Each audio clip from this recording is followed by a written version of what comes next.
என் பேர் தினேஷ் ராஜா, டிஒஎஃப்ஐ கோவை மாவட்ட செயலாளர்.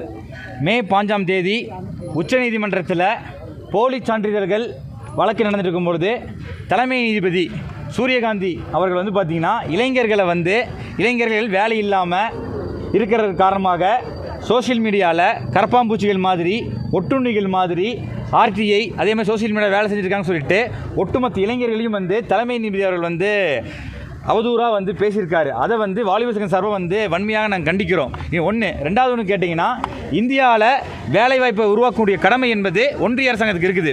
ஒன்றிய அரசாங்கம் நாங்கள் ஜெயிச்சு வந்தாங்கன்னா ஆண்டுக்கு 2 கோடி பேருக்கு வேலை தருவோம்னு சொல்லி சொன்னாங்க. ஏறக்குறைய 13 ஆண்டுகளுக்கு மேலே ஆயிடுச்சு.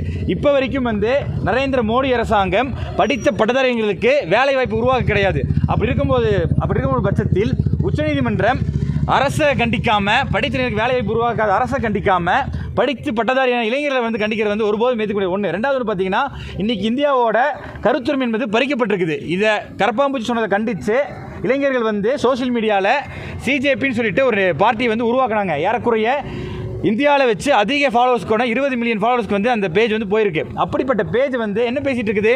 இந்திய நாட்டின் வறுமையை பற்றி பேசுது, இந்திய நாட்டினோட படிப்பு பற்றி பேசுது, இந்திய நாட்டினோட ஊழலை பற்றி பேசுது, இந்திய நாட்டினோட வேலையின்மை பற்றி பேசுது.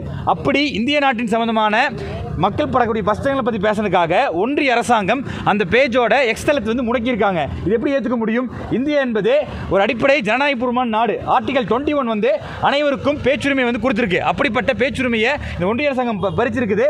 அதை கண்டித்து இன்றைய தினம் தமிழ்நாடு முழுவதும் இந்திய ஜனநாயக வாலிபர் சங்கம் பேரணி பண்ணுறோம். உடனடியாக ஒன்றிய அரசாங்கம் காலியாக உள்ள அனைத்து காலி பணிகளும் உடனடியாக நிரப்பணும். ஒன்று. ரெண்டாவது பார்த்தீங்கன்னா, வேலை இல்லாத இளைஞர்களை அவதூறு பேசின நீதிபதி அவர்களை வன்மையாக இந்த பேரணியில் நாங்கள் கண்டிக்கிறோம். கரப்பாம்பூச்சி கட்சியில் ஆரம்பிக்க வாய்ப்பு இருக்கா? கரப்பாம்பூச்சி கட்சியெல்லாம் நாங்கள் எதுவுமே ஆரம்பிக்க இருக்கிறது. அது ஒரு இணையதளமாக போயிட்டு இருக்குது. எங்களை பொறுத்த வரைக்கும் இந்திய ஜனநாயக வாலிபர் சங்கம் 1980 இந்த கோரிக்கைகள் நாங்கள் போராட்டம் பண்ணிட்டு இருக்கோம். வேலையின்மைக்கு எதிராகவும், கல்விக்கு எதிராகவும், கல்விக்கு ஆதரவாகவும், ஊழலுக்கு எதிராக நம்ம தொடர்ச்சியாக போராட்டம் பண்ணிட்டு இருக்கோம். அப்படி இருக்கும்போது நாங்கள் டிஒஎஃப்ஐ மக்கள்கிட்ட கொண்டு போகிறக்கான ஏற்பாடு வச்சிருக்கோம். கரப்பாம்பூச்சி வச்சு இன்றைக்கி ஆர்ப்பாட்டம் பண்ணுறோம். இன்றைக்கி கரப்பாம்பூச்சி வச்சு ஏற்பாடு பண்ணு கேட்டிங்கன்னா, இன்றைக்கி ஒன்றிய அரசாங்கம் சிஜேபின்னு சொல்லக்கூடிய ஜனதா பார்ட்டியோட எக்ஸ்தலத்தை முடக்கியிருக்காங்க. அது கருத்துரிமைக்கு எதிரானது. அதனால் கரப்பாம்பூச்சியை வச்சு போராட்டம் பண்ணுறோம். மற்றபடி கரப்பாம்பூச்சி கட்சி ஆரம்பிக்கிற எந்த ஒரு வாய்ப்பும் இல்லை.